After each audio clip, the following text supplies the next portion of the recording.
So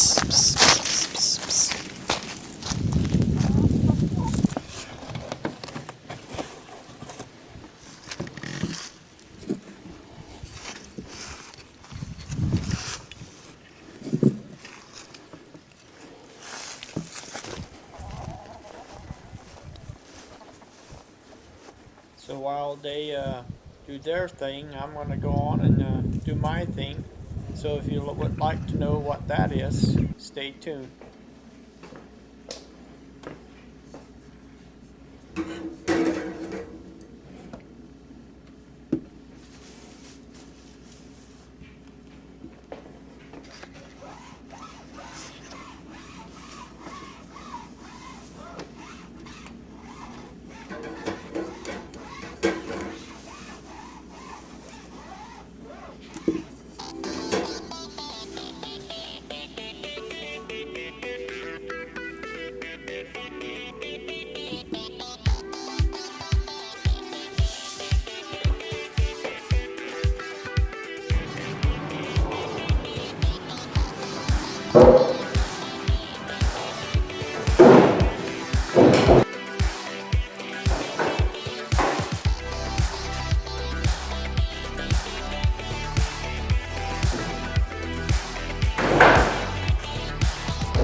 So then here's what it looked like after they got done.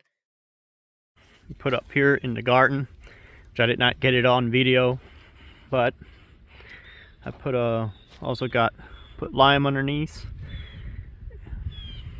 Sorry, I put the ashes underneath these leaves as a lime over the winter. At some point to come up here and finish this fencing. I got these corners kind of attack just for now, fasten. And I want to redo it. Come put some underneath here, keep predators out and easier to mow around. So not sure yet exactly what that's going to look like, but yeah, keep you guys updated on that.